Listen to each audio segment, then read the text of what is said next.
డబ్బు, అనారోగ్యం, ఉద్యోగం, వ్యాపారం అప్పులతో బాధపడుతున్నారా? వెంటనే JKR గురువు గారికి కాల్ చేసి అపాయింట్మెంట్ తీసుకోండి.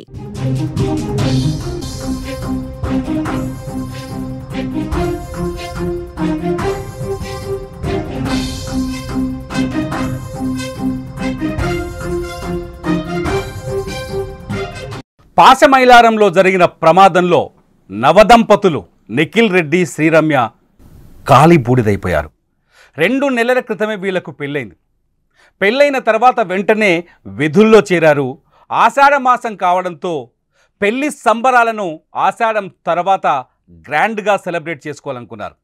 కానీ మరణం వీళ్ళకి రియాక్టర్ రూపంలో సంభవించింది. వీళ్ళు ఆఫీసులో ఉండగానే, ప్లాంట్లో ఉండగానే ఈ ప్రమాదం జరిగింది. ప్రమాదంలో అత్యంత దారుణంగా ఇద్దరు కాలి బూడిదైపోయారు. తెరపైన వాళ్ళ వీడియోస్ చూస్తున్నారు, వాళ్ళ ఫోటోలు చూస్తున్నారు. పెళ్లి తర్వాత, పెళ్లి సందర్భంలో వాళ్ళు తీయించుకున్న ఫోటోలు ఇవి. పెళ్లి జరిగిన తరువాత కొన్ని చోట్ల వీళ్ళు దిగిన ఫోటోలు. నిజంగా వీళ్ళ పెళ్లిని జరిపించింది ఎవరో తెలుసా? తిరువూరు ఎమ్మెల్యే వీళ్ళ పెళ్లి జరిపించారు శ్రీనివాసులు. తిరువూరు ఎమ్మెల్యే శ్రీరమ్య కుటుంబ సభ్యుల్ని ఒప్పించి నిఖిల్ రెడ్డికి ఆమెనిచ్చి పెళ్లి చేయడానికి ఒప్పించాడు. పాపం చాలా కష్టపడ్డాడు ఈ జంటను కలపడానికి. కానీ ఆయన చేసిన ప్రయత్నం ఆ దేవుడు జీర్ణించుకోలేకపోయాడేమో. కేవలం పెళ్ళైన 2వ నెలలోనే ఈ నవదంపతులు కాలి బూడిదైపోయారు. ఒక్కటైన మురిపం తీరక ముందే బూడిదగా మారిపోయారు. ఒక్కసారి ఆ జంటని గుర్తు చేసుకున్నాక, ఎందుకంగా మన ఇంట్లో కొత్తగా పెళ్ళైన వాళ్ళని ఎంత మురిపంగా, ప్రేమగా చూసుకుంటాం కదా. వాళ్ళకి ఏం కావాలంటే అది ఇస్తాం కదా. వాళ్ళకి పూర్తి స్వతంత్రాన్ని, స్వేచ్ఛని, వాళ్ళు సంతోషంగా ఉండాలని కోరుకుంటాం. అదే సంతోషాన్ని వీళ్ళు ఇప్పుడు ఎంజాయ్ చేస్తున్న తరుణం. సరిగ్గా ఈ సంతోషం భగభగమండే మంటల్లో కాలి బూడిదైపోయింది. బాంబులా పేలిపోయిన ఫ్యాక్టరీలో శరీరాలని ముక్కలు చేసింది.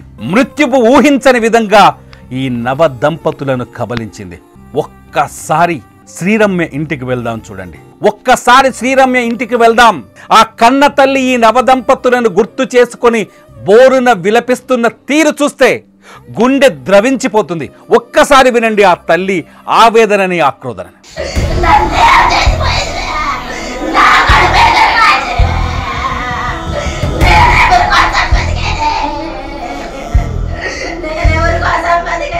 నిఖిల్ రెడ్డిది కడప జిల్లా జమ్మలమడుగు మండలం ముద్దనూరు మండలం పెరికెలపాడు గ్రామం. నిఖిల్ రెడ్డి, రమ్యది తిరువూరు నియోజకవర్గం. ఇద్దరు కలిసి ఇదే కంపెనీలో, ఏదైతే సిగాచి ఈ ఫార్మా కంపెనీలో క్వాలిటీ కంట్రోల్ ఆఫీసర్స్గా పనిచేస్తున్నట్టుగా తెలుస్తుంది. ఎంప్లాయీస్గా పనిచేస్తున్నారు, షిఫ్ట్ ఇన్ఛార్జులుగా ఉన్నారు. ఈ ఇద్దరు ఇక్కడే కలిశారు. ఇక్కడే వీళ్ళకి పరిచయం ఏర్పడింది. ఆ పరిచయం కాస్త ప్రేమగా మారింది. ఇద్దరు ప్రేమించుకొని పెళ్లి చేసుకుందామని నిర్ణయించుకున్నారు. తమ నిర్ణయాన్ని కుటుంబ సభ్యులకు చెబితే శ్రీరమ్య కుటుంబ సభ్యులు కాస్త అటు ఇటు ఆలోచించినప్పుడు తిరువూరు ఎమ్మెల్యే శ్రీనివాసులు శ్రీరమ్య ఫ్యామిలీ దగ్గరికి వెళ్ళి వాళ్ళ తల్లితో మాట్లాడి వాళ్ళకి భరోసా ఇచ్చి ఈ పెళ్లికి అంగీకారం కుదిర్చారు. ఆయన అంగీకారం కుదిర్చినట్టుగా కొద్దిసేపటి క్రితం ఆయన తీవ్రమైన ఆవేదనతో, మనోవేదనతో ఒక లేఖను కూడా విడుదల చేశారు. అయ్యో నిఖిల్, శ్రీరమ్య కన్ను మూసారా మీరు? మీ మరణాన్ని నేను జీర్ణించుకోలేకపోతున్నానంటూ ఆయన బాధపడుతున్న తీరు చూస్తే గుండె ద్రవించిపోతుంది. ఆ తల్లి ఏడుపు విన్నారు కదా. కూతురు పైన ఎన్నో ఆశలు పెట్టుకుంది. కూతురు తనను సంతోషంగా చూసుకుంటుందని ఎంతో ఆశపడింది. కానీ ఆ ఆశ నెరవేరనే లేదు. కష్టపడి చదివించింది ఆ తల్లి రమ్యని. కష్టపడి చదువుకుంది రమ్య. అందమైన జీవితాన్ని ఊహించుకుంది. అందమైన నిఖిల్ రెడ్డి లాంటి వ్యక్తితో అందమైన భవిష్యత్తుని కలలుగా కనింది. కానీ ఆ కలలేవి నెరవేరక ముందే కన్నీరుగా కరిగిపోయాయి, అగ్నికిలల్లో కాలిపోయాయి. ఫార్మాస్యూటికల్ కంపెనీల్లో పనిచేస్తే ఆ కంపెనీ ఎప్పుడు ఆటం బాంబులా పేలుతుందో అర్థం కాని పరిస్థితి. ఫార్మాస్యూటికల్ కంపెనీల్లో కొనసాగుతున్న నిర్లక్ష్యానికి నిఖిల్, శ్రీరమ్య లాంటి ఎన్నో కుటుంబాలు ఇవాళ మాడి మసైపోయాయి. ఫార్మాస్యూటికల్ కంపెనీలు నిర్లక్ష్యమైన ధోరణి, నిర్లక్ష్యమైన వ్యవహారమే వీళ్ళ ప్రాణాలు పోవడానికి కారణమైంది. ₹1 కోటి ఇస్తే ప్రాణం తిరిగి వస్తుందా? ఎన్ని కోట్లిస్తే కాలిపోయిన ఆ బూడిద మళ్ళీ శరీరంగా మారుతుంది. ఎన్ని కోట్లిస్తే ఊపిరి ఆగిపోయిన ఆ ఊపిరి తిరిగి వాళ్ళ గొంతుల్లోకి వస్తుంది. ఎన్ని కోట్లిస్తే అనాథలుగా మారిన వాళ్ళ కుటుంబాలకి పెద్ద దిక్కు అవుతుంది. ఎన్ని కోట్లిస్తే ఈ ప్రమాదం మళ్ళీ పునరావృతం కాకుండా ఆగిపోతుంది. కేవలం ఫార్మాస్యూటికల్ కంపెనీల నిర్లక్ష్యం వల్లే ఈ ప్రమాదం జరిగినట్టుగా తెలుస్తోంది. గడిచిన ఏడాది సంగారెడ్డి జిల్లాలో ఉన్న ఫార్మాస్యూటికల్ కంపెనీల్లో జరిగిన ప్రమాదాల్ని ఒక్కసారి లెక్క తీస్తే 72 మంది ప్రాణాలు కోల్పోయారు. గత సంవత్సరం ఎస్బి ఆర్గానిక్స్ అనే ల్యాబ్లో పేలుడు జరిగి, ఇలాంటి రియాక్టరే పేలుడు జరిగి 6 వ్యక్తులు సజీవ దహనమయ్యారు.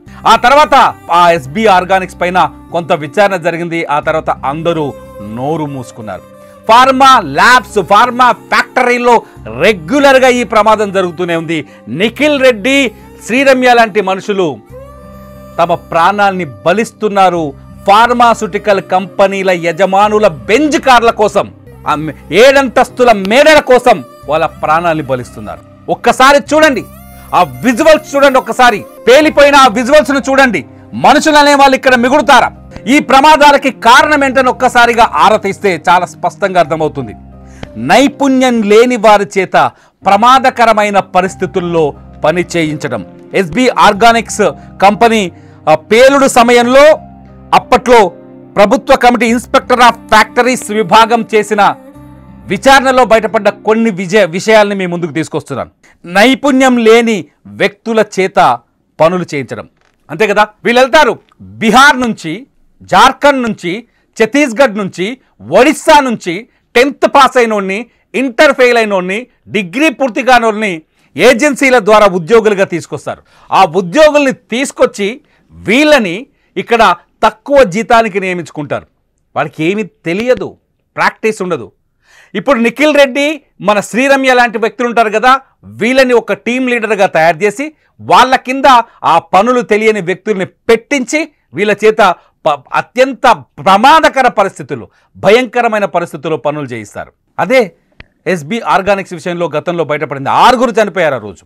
ఇప్పుడు ఇక్కడ కూడా ఈ సిగాచిలో కూడా అదే జరిగిందని అక్కడున్న వ్యక్తులు చెప్తున్నారు. ఇండస్ట్రీస్ ఇన్స్పెక్టర్ ఆఫ్ ఫ్యాక్టరీస్ విభాగం వాళ్ళు ఖచ్చితంగా ఈ ఫార్మాస్యూటికల్ కంపెనీల్లో ఉన్న రియాక్టర్లని, ఆ యంత్ర సామాగ్రిని, అక్కడ ఫ్యాక్టరీ పనిచేస్తున్న తీరుని చెక్ చేయాల్సి ఉంటుంది. కానీ ఒక్కరోజు కూడా చెక్ చేయరు. ప్రమాదం జరిగిన తర్వాత వెళ్ళి విచారణ చేసి 1 వారం రోజుల పాటు హడావిడి చేసి ఆ తర్వాత తిరిగి వదిలేస్తున్నారు. ఇది ప్రభుత్వం తెలుసుకోవాల్సిన విషయం. ఇండస్ట్రీస్ విభాగం నిర్లక్ష్యం వల్లే ఇటువంటి పేలులు జరుగుతున్నాయి. ఇండస్ట్రీస్ విభాగం కళ్ళు మూసుకోవడం వల్లే ఇటువంటి పేలులు జరుగుతున్నాయి. ఇన్స్పెక్టర్ ఆఫ్ ఫ్యాక్టరీస్ విభాగం వాళ్ళ నిర్లక్ష్యం వల్లే ఈ ప్రమాదాలు జరుగుతున్నాయని స్పష్టంగా అర్థమవుతుంది. అహ్మదాబాద్లో విమానం కూలిపోయినప్పుడు అందరం కన్నీళ్లు పెట్టుకున్నాం కదా, అది ప్రమాదం, అది నిజమైన ప్రమాదం. ఇది ప్రమాదం కాదు, మానవ తప్పిదం. అహ్మదాబాద్లో విమానం కూలిపోయినప్పుడు మనం నిజంగా ఎంత బాధపడ్డాం. 270 మంది ఒకేసారి చనిపోతే, ఇక్కడ కనీసం 70 మంది చనిపోయే అవకాశం ఉన్నట్టుగా అధికారులు అంచనా వేస్తున్నారు. ఇవాళకి అందుతున్న సమాచారం ప్రకారం ఇప్పటికీ ప్రమాదం జరిగినప్పుడు దాదాపు ఫ్యాక్టరీలో 145 మంది ఉన్నట్టుగా సమాచారం అందుతుంది. ఆ లెక్క కూడా క్లారిటీ లేదు. ఎందుకంటే ఏ కార్మికుడు ఏ రాష్ట్రం నుంచి వచ్చాడో, ఎవరు ఫ్యాక్టరీలో ఉన్నారో, ప్రమాదం జరిగినప్పుడు ఎవరు ఫ్యాక్టరీలో పనిచేస్తున్నారో, ఎవరు పనిచేయట్లేదో ఎవ్వరికీ తెలియదు. కనీసం కంపెనీ యాజమాన్యం ఇంతవరకు దిక్కు దివానం లేదు. ముఖ్యమంత్రి చాలా స్పష్టంగా అడుగుతున్నాడు, ఎక్కడ మీ యజమాని అని. ఇంతవరకు అక్కడికి వచ్చిన ఆ దాఖలాలు లేవు. దాదాపు 42 మంది అఫీషియల్గా ఇప్పుడు మనకు తెలిసింది. సాయంకాలానికి మృతుల సంఖ్య ఎంతుంటుందో అర్థం కాని పరిస్థితి. రేపు ఉదయానికి ఈ సంఖ్య ఎప్పటికి ఎంతకు చేరుతుందో అర్థం కాని పరిస్థితి. పోయింది కదా పాపం, ఆ నిఖిల్ రెడ్డి అన్యాయంగా చచ్చిపోయాడు కదా, పాపం ఆ శ్రీరమ్య అన్యాయంగా చచ్చిపోయింది కదా. ఫ్యాక్టరీస్ విభాగం, ప్రభుత్వ ఫ్యాక్టరీస్ విభాగం, పరిశ్రమల శాఖ నిర్లక్ష్యం వల్లే చనిపోయింది కదా. ఫ్యాక్టరీలో కార్మికుల సంక్షేమాన్ని పట్టించుకోకపోవడం వల్లే చనిపోయింది కదా. ప్రమాదాలు జరిగినప్పుడు ప్రాణానికి హాని కలగకుండా ఉండేందుకు చర్యలు తీసుకోకపోవడం వల్లే జరిగింది కదా. రియాక్టర్లుంటాయి ఈ ఫార్మా కంపెనీల్లో, రియాక్టర్లు తరచుగా పేలుతుంటాయి. అవి కూల్ అయ్యే విధంగా కొన్ని సిస్టమ్స్ని బిల్డ్ చేయాలి. కానీ ఫార్మాస్యూటికల్ కంపెనీలో ఆ సిస్టమ్ని చేయవు. అది ఖర్చుతో కూరుకున్న పని కాబట్టి డబ్బును దోచుకోవాలి, డబ్బు సంపాదించుకోవాలి, తక్కువ సమయంలో ఎక్కువ డబ్బులు రాబట్టుకోవాలి. కేవలం ఒక్కటే లక్ష్యం వీళ్ళది. ఫార్మా కంపెనీల లక్ష్యం ఒక్కటే. ఫార్మాతో కోటీశ్వర్లైన వాళ్ళు హైదరాబాద్లో 100కు పైన ఉంటారు. ఫార్మా ఇండస్ట్రీ మీద బిజినెస్ చేసే వాళ్ళు 100కు పైనే ఉంటారు మన హైదరాబాద్లో. ఒక్కొక్కరి ఆస్తి 100 కోట్ల పైనే ఉంటుంది. మీ దగ్గర పనిచేసే కార్మికుల రక్షణ కోసం కొంతైనా ఖర్చు చేయలేరా మీరు? మీ దగ్గర పనిచేసే కార్మికుల ప్రాణాలని కాపాడడానికి ఏమాత్రం ప్రయత్నించరా మీరు? చాలా స్పష్టంగా ఇప్పుడు ప్రభుత్వం ఒక కమిటీ వేసింది.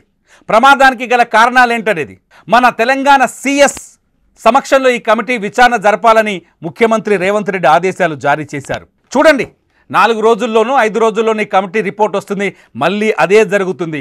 రియాక్టర్లను తరచూ చెక్ చేయకపోవటం వల్ల పేలుడు జరిగింది. రియాక్టర్ల కూలింగ్ సిస్టమ్ సరిగ్గా లేకపోవడం వల్ల ఈ పేలుడు జరిగింది. నిపుణులైన నిష్ణాతులైన ఉద్యోగులని నియమించుకోకపోవడం వల్ల ఈ పేలుడు జరిగింది. ఇన్స్పెక్టర్ ఆఫ్ ఫ్యాక్టరీస్ పర్యవేక్షణ లోపం ఉన్నా కూడా ఈ పేలుడు జరిగింది. అదే చెప్తారు ఫైనల్గా. కానీ ఏ ఉద్యోగి పైన చర్యలు తీసుకున్న దాఖలా లేవు. సంగారెడ్డి జిల్లాలో ఉన్న ఫార్మా ఫ్యాక్టరీల చరిత్రల్లోకి వెళితే ఎన్నో ప్రమాదాలు జరిగాయి. అందులో ఇప్పటి వరకు 72 మంది, ఈ సంవత్సరంలోనే 72 మంది చనిపోయారు. చనిపోయిన వాళ్ళు కనీసం చనిపోయిన వాళ్ళైనా సంతోషంగా ఉంటారు. కానీ గాయాల పాలై ఇంటికి పరిమితమైన వాళ్ళ పరిస్థితిని ఒక్కసారి అంచనా వేయండి. మీకు తెలిసిన వాళ్ళు, మీ పరిధిలో ఉన్న వాళ్ళు ఒక్కసారి వెళ్ళి ఫార్మా కంపెనీలో గాయపడి బతుకీడుస్తున్న వాళ్ళ కుటుంబాలను పలకరించి చూడండి. గుండె చెరువైతుంది, కన్నీళ్లు ధారలుగా కారుతాయి. ఒక్కసారి ఆలోచించండి. బుక్కెడు మెతుకుల కోసం, పొట్ట కూటి కోసం 100 కిలోమీటర్ల నుంచి బీహార్, జార్ఖండ్, ఒడిస్సా నుంచి, ఛత్తీస్గఢ్ నుంచి వచ్చిన అక్కడ ఒక ఫోటో చూశాను నేను. ఇక్కడ ఒక మహిళ భర్తకు ఫోన్ కొడుతూనే ఉంది. అతను ఎత్తితే బాగున్నట్టు, లేకపోతే చచ్చిపోయినట్టు. నిఖిల్ రెడ్డి, శ్రీరమ్య లాంటి కథలు చాలా ఉన్నాయి ఇక్కడ సిగాచి ఫ్యాక్టరీ ముందు. దయచేసి ఇప్పుడైనా ఆలోచించండి.